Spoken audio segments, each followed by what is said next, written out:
Assalamualaikum warahmatullahi wabarakatuh.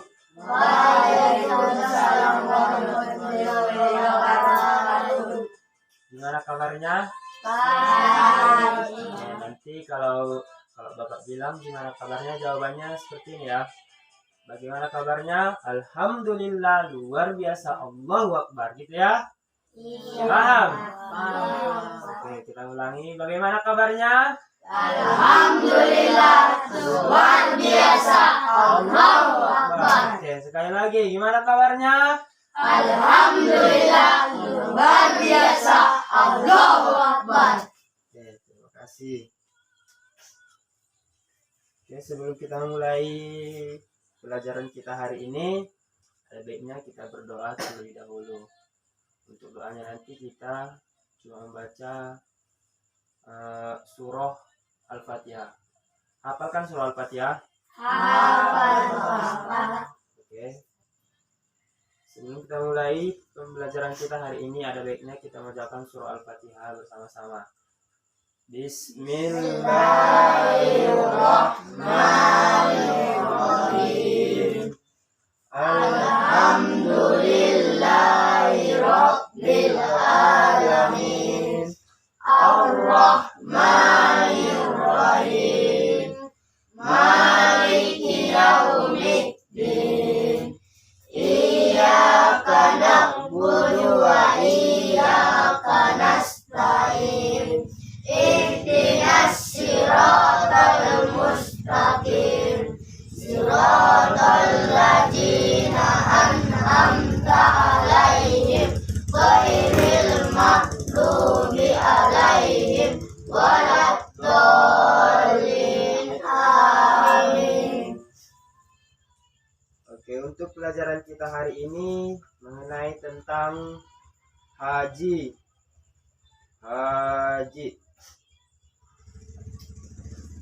Ada yang tahu apa itu haji? Ada yang tahu? Ada yang tahu? Tidak ada yang tahu ya? Oke. Sini saya akan menjelaskan mengenai apa itu haji. Haji itu merupakan salah satu rukun Islam yang kelima. Ada yang sini yang hafal rukun Islam? Ada? Siapa yang hafal? Oke, kita baca sama-sama ya.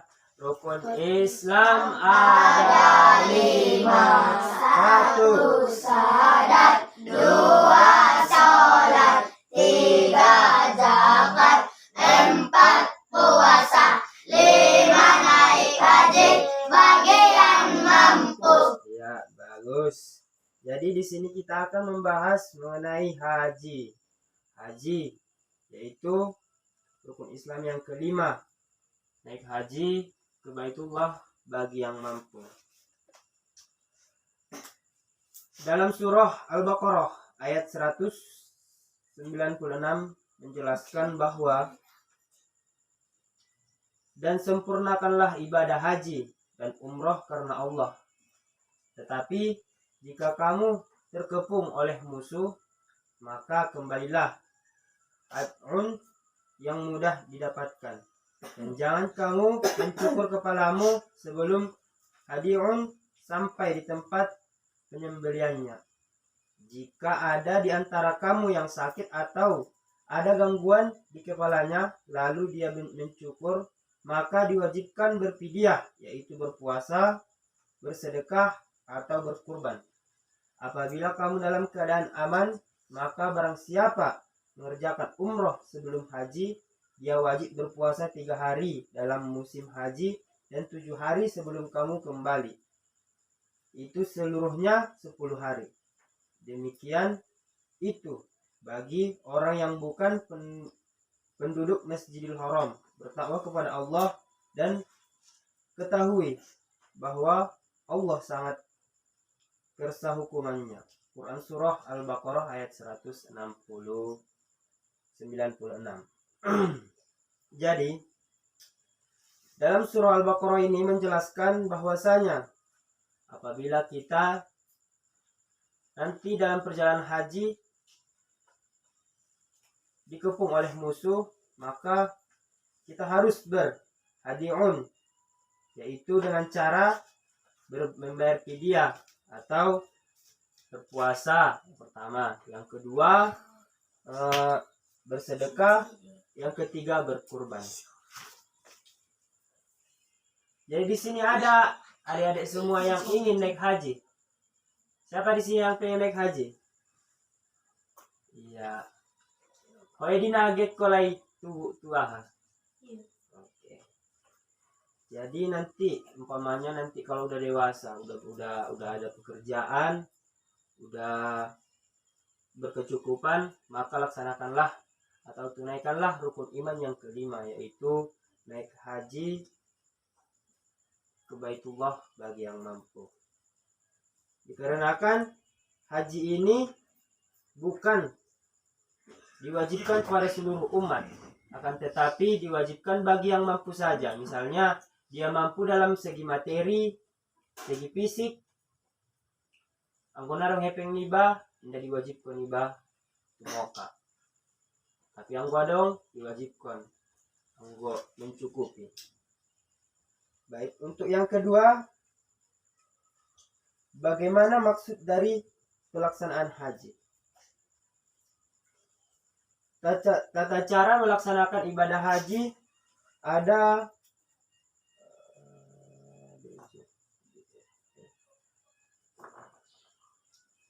ada 6 cara. Yang pertama, melakukan ihram dari miqat yang telah ditentukan. Ihram dapat dimulai sejak awal bulan Syawal dengan melakukan mandi sunnah, berwudu, memakai pakaian ihram, dan berniat haji dengan mengucap labbaik Allahumma labbaik, yang artinya aku datang memenuhi panggilanmu ya Allah, untuk haji. Kemudian berangkat menuju Arafah dengan membaca talbiyah untuk menyatakan niat labbaik Allahumma labbaik, labbaik la syarika lak labbaik, innal hamda wan ni'mata laka wal mulk la syarika lak, yang artinya aku datang ya Allah, aku datang memenuhi panggilanmu, aku datang tiada sekutu bagimu, aku datang sesungguhnya segala puji, segala kenikmatan dan seluruh kerajaan dan engkau memiliki, tidak sekutu bagimu. Itu cara yang pertama. Cara yang kedua, wukuf di Arafah. Wukuf di Arafah dilaksanakan pada tanggal 9 Zulhijjah. Waktunya dimulai setelah matahari tergelincir sampai terbit fajar pada hari mahar atau menyembelih kurban. Tanggal 10 Zulhijjah saat wukuf ada beberapa hal yang harus dilakukan, yaitu sholat jamak takdim dan qasar zuhur asar, berdoa berzikir bersama, membaca Al-Quran, sholat jamak, dan qasar maghrib dan isya. Untuk cara yang ketiga, mabit di Muzdalifah. Yang keempat melempar jumroh Aqabah dilakukan di Bukit Aqsa pada tanggal 10 Zulhijjah dengan 7 butir kerikil, kemudian menyembelih hewan kurban. Untuk yang selanjutnya tahallul, yang selanjutnya juga mabit, dan yang terakhir tawaf. Tawaf ini, tahu kan tawaf yang mengelilingi Ka'bah, tahu kan? Pernah nampak di TV? Pernah kan? Iya, bagus. Jadi itulah tadi cara-cara melaksanakan haji. Yang pertama melakukan ihram, yang kedua wukuf di Arafah, yang ketiga mabit di Muzdalifah, yang keempat melempar jumroh, yang kelima tahallul, yang keenam tabit, dan yang terakhir wukuf di Arafah ataupun tawaf. Tawaf itu yang mengelilingi Ka'bah. Itulah tata cara dari ibadah haji. Untuk yang selanjutnya tadi dalam ayat ada berkaitan dengan yang namanya umroh. Tahu kan umroh? Ada yang tahu sini umroh? Umroh tahu? Naik haji. Naik haji beda lagi sama umroh. Kalau umroh itu memang kalau umroh itu ke Mekah juga, tetapi tidak dinamakan dengan naik haji. Kalau umroh hanya sekedar liburan di Mekah. Tetapi kalau haji merupakan menunaikan rukun iman yang kelima.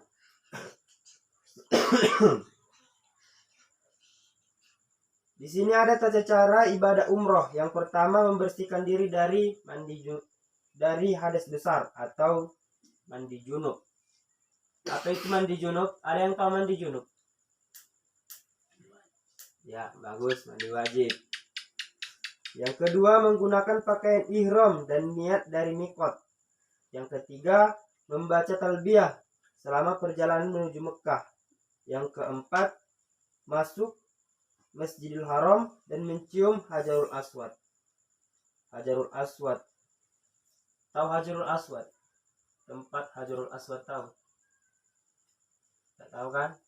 Tempatnya itu nanti semisal kalau ada rezeki nanti kan ke Mekah, itu tempat Hajarul Aswadnya itu pas di dinding Ka'bah, di sudutnya, disui-sui naik kan, dong mahibul, baru batu nalom-lom. Dengan dicium.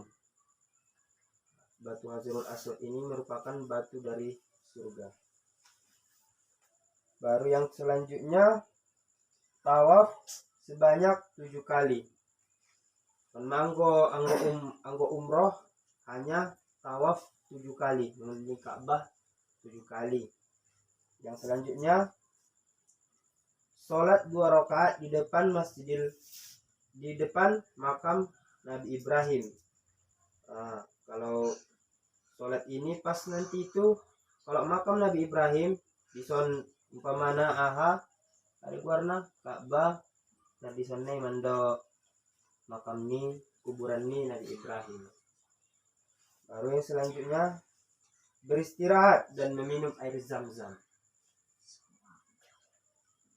Habis tawaf kan, habis membayar sudah, tentu kita lojaatkan, baru istirahat meditasi. Ada menyediakan berupa air zam-zam, baru diminum.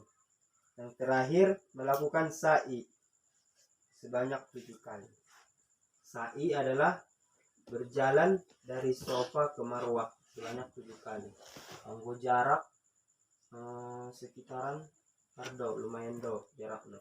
5-7 kali marulah pula. Sa'i dari Safa ke Marwah. Oke.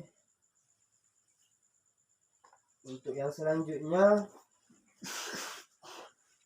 tadi kan udah tata cara ibadah umroh. Untuk selanjutnya, hikmah dari ibadah haji. Yang pertama, menyerahkan diri kepada Allah. Ibadah haji dan umroh yang mengandung berbagai hikmat dan manfaat. Yang pertama itu menyerahkan diri kepada Allah. Anggo indah dong niat aja guys, umpamana dong niat aja guys, melakukan ibadah haji hanya untuk misalnya pamer harta. Kalau hanya untuk pamer harta ataupun yang lain, maka ibadah haji kita itu akan sia-sia. Karena kan di sini itu dari hati yang dalam untuk melaksanakan ibadah haji dengan menyerahkan diri kepada Allah. Yang kedua, melatih disiplin. Bisa dunon pemana pas haji iba nanti di sana harus disiplin. Kalau tidak tepat waktu, maka kita akan ditinggalkan oleh rombongan. Misal nanti kan pas waktu sa'i dari Safa ke Marwah itu nanti akan dibimbing oleh pastur yang di sana, akan membawa kita untuk sa'i dari Safa menuju Marwah dan sebaliknya pula dari Marwah ke Safa. kalau kita tidak disiplin, maka kita bisa tertinggal dan ibadah-ibadah yang lain tidak bisa dikerjakan, sehingga nanti ibadah haji kita menjadi sia-sia. Yang selanjutnya mewujudkan persaudaraan. Nah, yang ketiga ini sangat penting, bahwasanya karena gue di Mekah kan bahak dojolna sedunia berkumpul di sini untuk melakukan ibadah haji bagi umat muslim.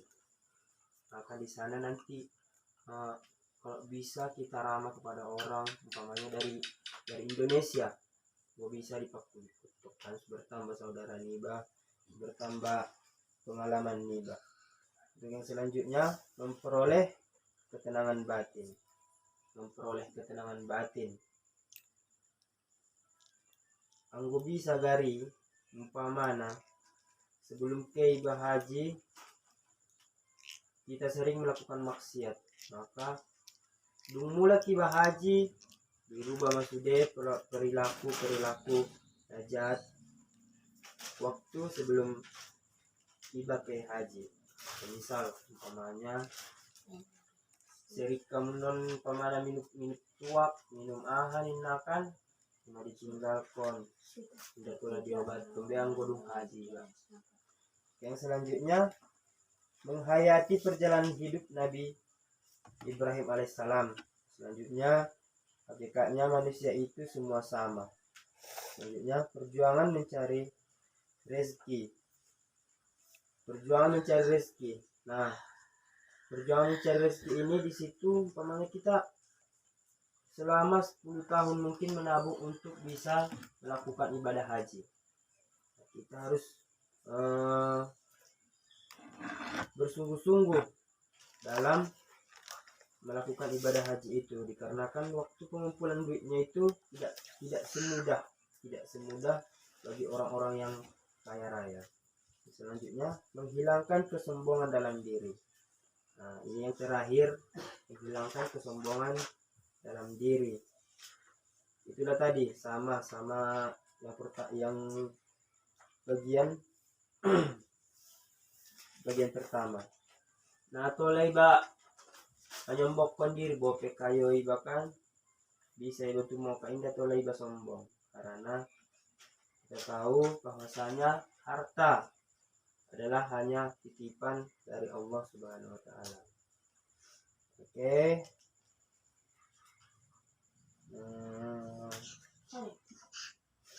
Kita ulangi sama-sama ya tata cara melaksanakan haji. Yang pertama, melakukan ihram. Ikuti ya tata cara melaksanakan ibadah haji. Ikuti 1, 2, 3. Tata cara melaksanakan ibadah haji. Yang pertama, melakukan ihram. Yang kedua, wukuf di Arafah. Yang ketiga, mabit di Musdalifah. Yang keempat, melontar jumrah. Aqabah yang dilakukan di Bukit Aqabah pada tanggal 10 Zulhijjah sebanyak 7 butir kerikil. Yang kelima, tahallul. Yang keenam, mabit di Mina. Yang ketujuh, tawaf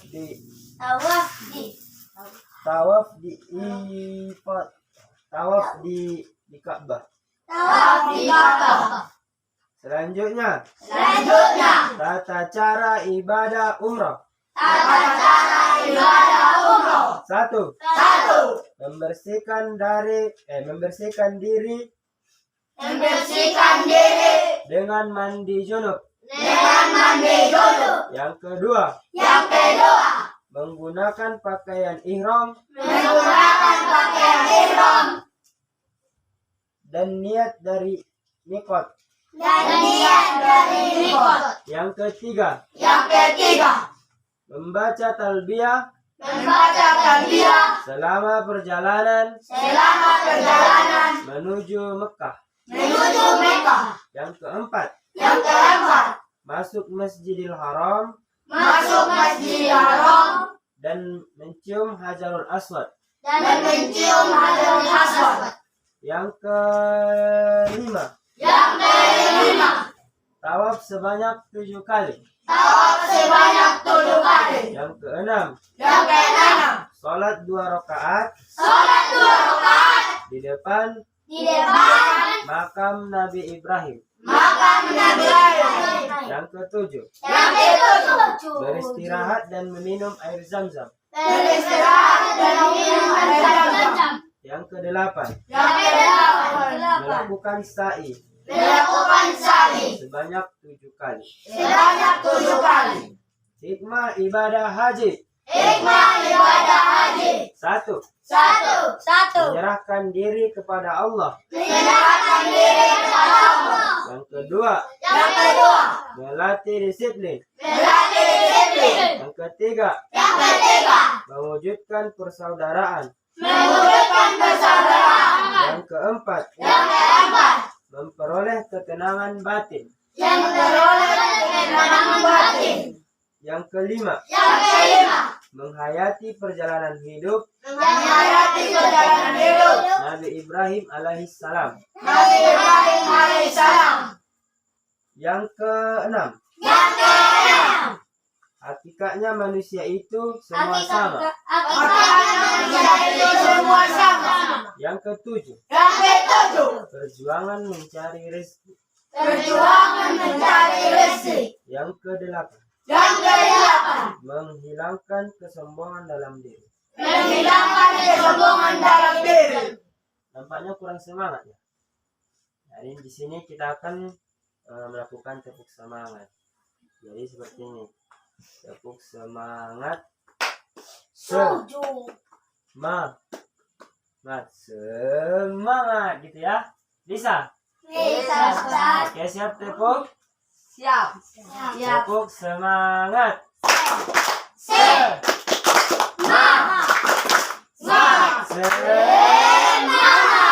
Oke, ulangi sekali lagi. Tepuk semangat.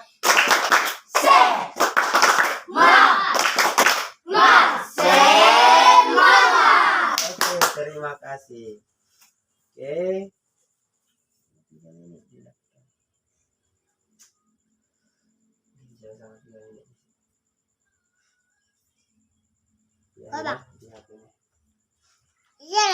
Iya, Kak campur. Oke, ya. Dia. Oke, mantap. 20 dulu. Betul.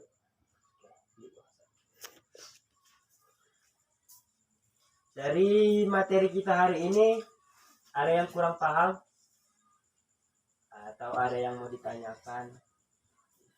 Ada yang mau ditanyakan? Oke, kalau tidak ada lagi, kita tutup pertemuan kita hari ini dengan membaca Alhamdulillahirobbilalamin. Kita ulangi, oke, kita tutup pertemuan kita hari ini dengan ucapan Alhamdulillahirobbilalamin. Oke, apabila ada kata-kata yang salah atau kurang berkenan dalam hati adik-adik semua, saya dulu minta maaf. Walahir. Assalamualaikum warahmatullahi wabarakatuh. Waalaikumsalam warahmatullahi wabarakatuh. Oke, kita pulang, Bapak. Nonton dulu. Oh.